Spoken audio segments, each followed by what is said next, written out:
இதோ உங்களை தேடி முதன்முறையாக வசீகரமான தொழில்நுட்பம் மற்றும் அதிவேகமான செயல்திறனுடன் UFX மொபைல். மெல்லிய தோற்றத்துடன் முற்றிலும் சிறப்பாக எல்லோருக்கும் எளிதாக UFX மொபைல். உங்கள் நவீன தலைமுறைக்கான mobile. UFX Mobiles. Make your move. For the very first time coming your way is an irresistible combination of speed, style and technology.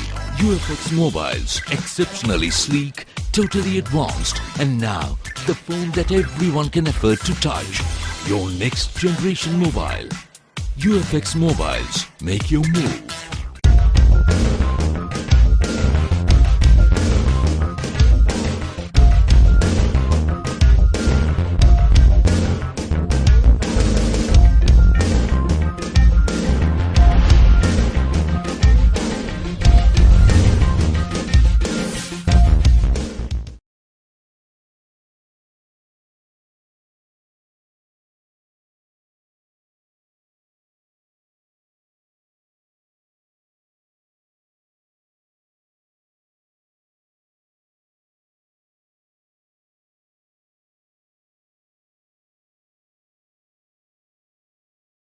வணக்கம். புதுவை பொதுப்பணித்துறை தலைமை பொறியாளர் அலுவலகத்தை முதல்வர் ரங்கசாமி திடீரென ஆய்வு செய்து கோப்புகளை பார்வையிட்டார். புதுவை கடற்கரை சாலை அருகே உள்ள பொதுப்பணித்துறை தலைமை பொறியாளர் அலுவலகத்தை முதல்வர் ரங்கசாமி திடீரென ஆய்வு செய்தார். ஆய்வு செய்ய வந்த முதல்வரை தலைமை பொறியாளர் மனோகர் வரவேற்றார். அப்போது முதல்வர் கோப்புகளை பார்வையிட்டு மண்டலம் வாரியாக அடிக்கல் நாட்டப்பட்ட திட்டங்கள், அவற்றின் செயல்பாடுகள், நிதி பற்றாக்குறை போன்றவை குறித்து அதிகாரிகளிடம் கேட்டறிந்தார். முதல்வரின் கேள்விகளுக்கு தலைமை பொறியாளர் மனோகர் உள்ளிட்ட அதிகாரிகள் பதிலளித்தனர். தொடர்ந்து புதிய திட்டங்களை செயல்படுத்துவது குறித்தும் அதிகாரிகளிடம் முதல்வர் ஆலோசனை நடத்தினார். ஆய்வினை முடித்த பின் அவர் அங்கிருந்து புறப்பட்டு சென்றார். பணி நீக்கப்பட்ட 4000 ஊழியர்களுக்கு பணி வழங்காதது ஏன் என்று சட்டமன்ற உறுதிமொழி கூட்டத்தில் சட்டமன்ற உறுப்பினர் நமச்சிவாயம் கேள்வி எழுப்பியுள்ளார். புதுவை சட்டமன்றத்தின் உறுதிமொழிகள் பற்றிய குழுவின் கூட்டம் சட்டசபை கமிட்டி அறையில் நடைபெற்றது. அரசு கொறடாவும் தலைவருமான நேரு தலைமையில் நடைபெற்ற கூட்டத்தில் காங்கிரஸ் சட்டமன்ற உறுப்பினர் நமச்சிவாயம் பேசுகையில், அரசு பொதுத்துறை நிறுவனங்களில் பணியாற்றிய 4000த்திற்கும் மேற்பட்ட ஊழியர்கள் நீக்கப்பட்டனர். அவர்களுக்கு மீண்டும் வேலைவாய்ப்பு வழங்குவோம் என உறுதியளித்த முதல்வர் ஏன் இன்னும் பணியில் அமர்த்தவில்லை என்று கேள்வி எழுப்பினார். தொடர்ந்து அதிமுக சட்டமன்ற உறுப்பினர் அன்பழகன் புதிய ஆட்சி அமைத்து 7 மாதம் ஆகியும் பட்ஜெட் அறிவிப்புகளுடன் சேர்த்து 250 உறுதிமொழிகள் அளிக்கப்பட்டது. அவற்றில் ஒன்று கூட நிறைவேற்றவில்லை என்று பேசினார். தொடர்ந்து உறுதிமொழிகளை நிறைவேற்றாதது குறித்து சம்பந்தப்பட்ட துறைகளுக்கு விளக்கம் கேட்டு நோட்டீஸ் அனுப்புவது என முடிவு செய்யப்பட்டது. கூட்டத்தில் திமுக சட்டமன்ற உறுப்பினர் நந்தா சரவணன், சட்டசபை செயலர் சிவபிரகாசம் உள்ளிட்டோர் கலந்து கொண்டனர். புதுவை அண்ணா திடலில் தேசிய மகளிர் குத்துச்சண்டை போட்டியினை முதல்வர் ரங்கசாமி துவக்கி வைத்தார். புதுவையில் முதன்முதலாக இந்திய குத்துச்சண்டை சங்கம், புதுவை மாநில விளையாட்டு கவுன்சில், பாண்டிச்சேரி அமைச்சர் குத்துச்சண்டை சங்கம் சார்பில் 3வது தேசிய மகளிர் குத்துச்சண்டை சாம்பியன்ஷிப் போட்டிகள் நடைபெற்றது. போட்டியினை ஒலிம்பிக் சங்க தலைவர் பக்தவச்சலம் தலைமையில் சிறப்பு விருந்தினராக முதல்வர் ரங்கசாமி கலந்து கொண்டு துவக்கி வைத்தார். விழாவில் டாக்டர் எம்ஜிஆர் அறக்கட்டளை சார்பில் முதல்வருக்கு மகாத்மா காந்தி சிறப்பு விருது வழங்கப்பட்டது. வரும் 24ஆம் தேதி வரை நடைபெறவுள்ள போட்டியில் உலக, ஆசிய, தேசிய, மண்டல, மாநில அளவில் தேர்ச்சி பெற்ற வீராங்கனைகள் 125க்கும் மேற்பட்டோர் 10 பிரிவில் நாக் அவுட் முறையில் விளையாட பங்கேற்கின்றனர். விழாவில் அமைச்சர்கள் பன்னீர்செல்வம், தியாகராஜன், அரசு கொறடா நேரு, முன்னாள் அமைச்சரும் திமுக மாநில துணை அமைப்பாளருமான SP சிவக்குமார், SSP சந்திரன், இந்திய குத்துச்சண்டை சங்க செயலாளர் ராகேஷ் தக்கரன் உள்ளிட்ட பலர் கலந்து கொண்டனர்.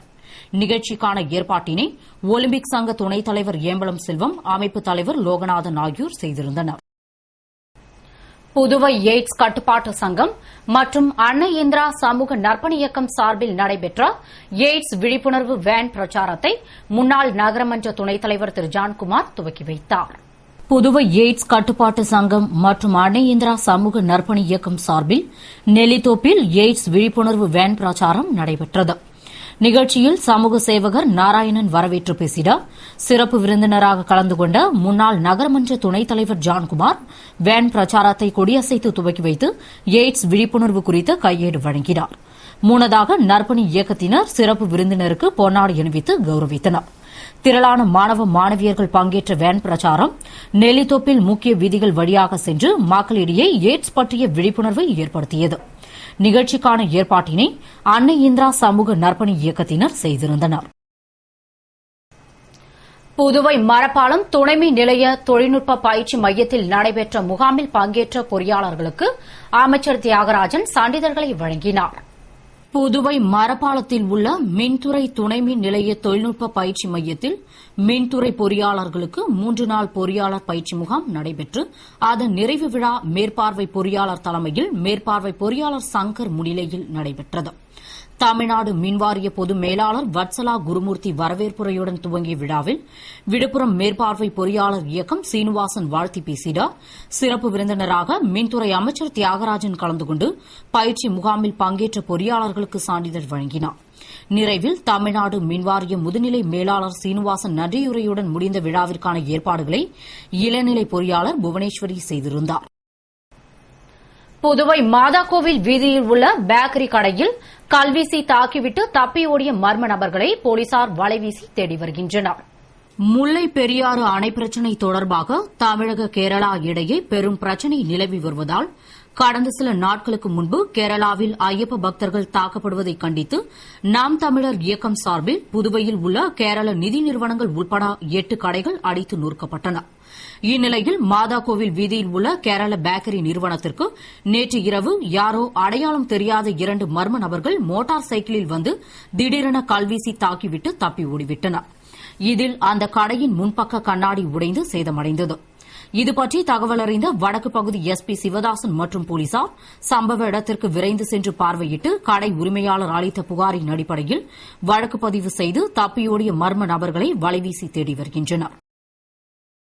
புதுவையில் ரோந்து பணிக்கென்று அதிரடி காவல்படை ஒன்றை அமைத்து ரோந்து சுற்றி மக்களை காக்கின்ற பணிக்கு முதல்வர் உத்தரவிட வேண்டும் என்று திமுக துணை அமைப்பாளர் எஸ்பி சிவக்குமார் வேண்டுகோள் விடுத்துள்ளார். இது தொடர்பாக முன்னாள் அமைச்சரும் திமுக மாநில துணை அமைப்பாளருமான எஸ்பி சிவக்குமார் கூறுகையில், புதுவையில் நடைபெறும் குற்றங்களை தடுக்கும் விதமாக போலீசார் ஆங்காங்கே பேரணி நடத்துகின்றனர். ஆனால் மக்கள் நிம்மதியையும் அமைதியையும் நிரந்தரமாக எதிர்பார்க்கிறார்கள். எனவே முன்பெல்லாம் போலீசார் அமைதியை நிலைநாட்ட இரவில் சைக்கிளில் நீண்ட விசில் கொடுத்தவாறு ரோந்து சுற்றி வருவார்கள். இதனால் திருடர்களும் பயந்து ஓடுவார்கள், மக்களும் தம்மை பாதுகாப்பாக உணர்வார்கள். ஆனால் தற்பொழுதுள்ள மக்கள் தொகைக்கும் காவல் நிலையங்களில் உள்ள போலீசாருக்கும் உள்ள கணக்கை பார்த்தால் சரி வராது.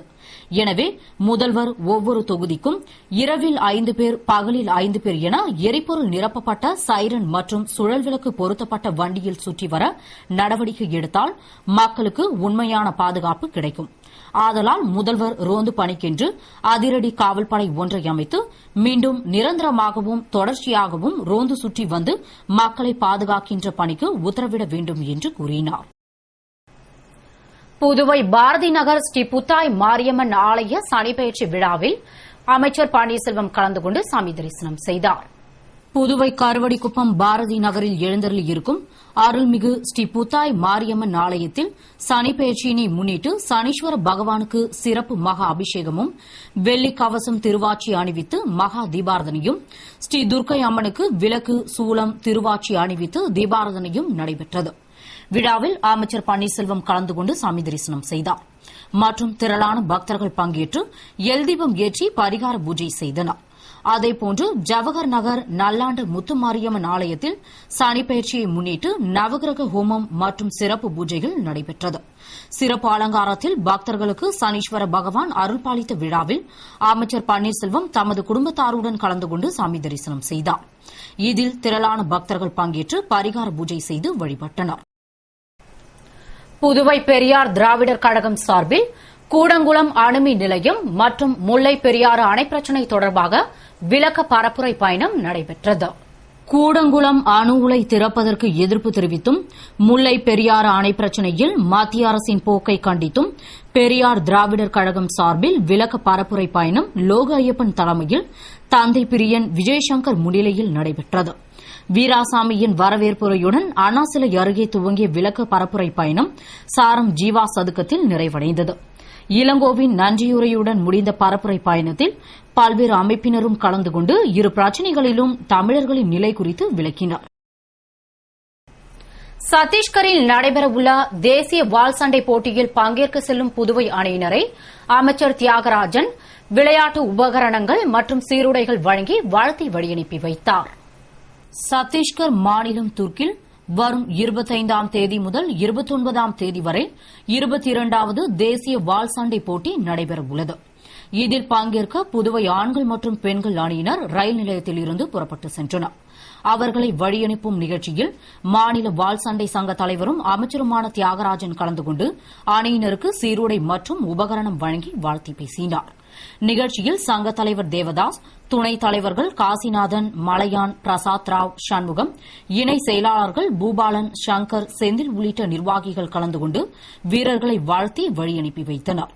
நிகழ்ச்சிக்கான ஏற்பாடுகளை செயலாளர் கிருஷ்ணன் செய்திருந்தார். இத்துடன் செய்திகள் நிறைவடைகின்றன. வணக்கம்.